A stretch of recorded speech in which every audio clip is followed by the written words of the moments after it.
नमस्कार दर्शकों, the spiritual world में आपका स्वागत है।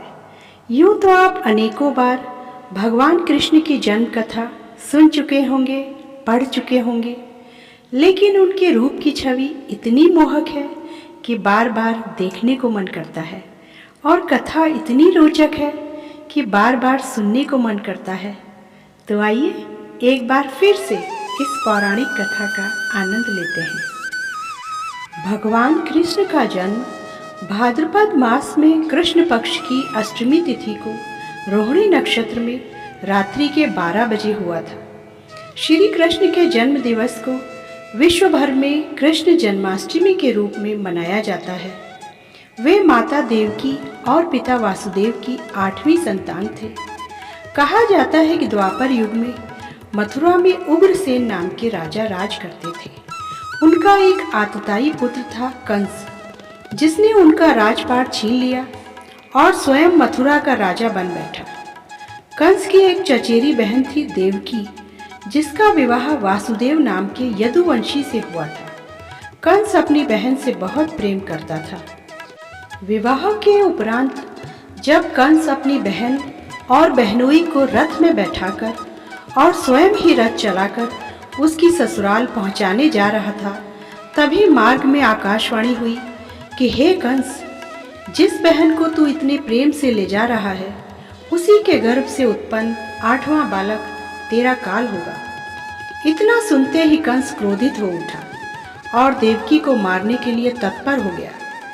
तब वासुदेव ने कंस से अनुरोध किया कि वो देवकी को न मारे और वचन दिया कि वो अपनी प्रत्येक संतान को लाकर कंस को दे देंगे। कंस ने वासुदेव का अनुरोध स्वीकार कर लिया और देवकी सहित उनको मथुरा के बंदी गृह में डाल दिया। देवकी ने बंदी गृह में ही एक एक करके 7 संतानों को जन्म दिया और उन सभी संतानों को जन्म लेते ही कंस ने मार डाला।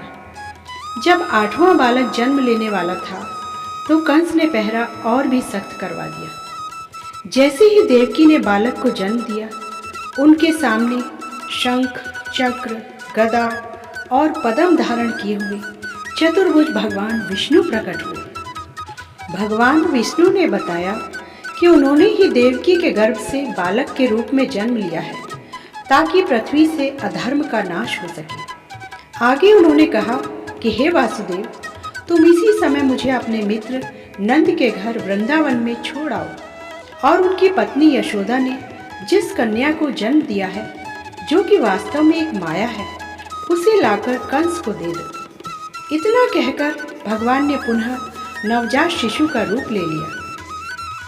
ठीक उसी समय देवकी और वासुदेव की बेड़ियां अपने आप टूट गईं। बंदी गृह के फाटक अपने आप खुल गए और पहरेदार भी सो गए।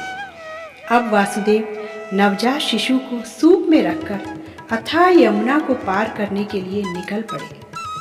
जैसे ही उफनती हुई यमुना ने शिशु रूपी कृष्ण के चरण स्पर्श किए, उसने वासुदेव को पार जाने के लिए मार्ग दे दिया। वासुदेव ने नंद के घर पहुंचकर अपने बालक को यशोदा के साथ लिटा दिया और उनकी कन्या को लेकर मथुरा वापस आ गए। वासुदेव के वापस आते ही बंदी गृह के फाटक अपने आप बंद हो गए। अब जैसे ही पहरेदारों ने कंस को सूचना दी कि देवकी ने 8वें बालक को जन्म दे दिया है, कंस तुरंत ही बंदी गृह जा पहुंचा और देवकी के हाथ से नवजात कन्या को छीन लिया। जैसे ही कंस ने उस मायावी कन्या का वध करना चाहा, वह अनंत आकाश में उड़ गई और बोली कि हे मूर्ख कंस, तुझे मारने वाला तो ब्रज में पैदा हो चुका है। इस प्रकार जन्म से तो कृष्ण देवकी नंदन थे, लेकिन सारा संसार उन्हें यशोदा नंदन के नाम से जानता है। कृष्ण को कन्हैया और बंसी बजैया भी कहा जाता है। कहते हैं कि उनकी मुरली की तान इतनी मधुर थी कि सभी गोपियां, ग्वाल बाल और यहाँ तक कि पशु पक्षी भी सम्मोहित हो जाते थे। बड़े होने पर श्री कृष्ण ने अपने आतताई मामा का वध किया और महाभारत के युद्ध में अर्जुन को गीता का उपदेश दिया। तो आप कथा को यहीं विराम देते हैं। शंखनाद हो चुका है, आकाश से फूलों की वर्षा हो रही है। भगवान विष्णु के 8वें अवतार श्री कृष्ण ने पृथ्वी पर जन्म ले लिया है। आप सभी को श्री कृष्ण जन्माष्टमी की बहुत बहुत बधाई।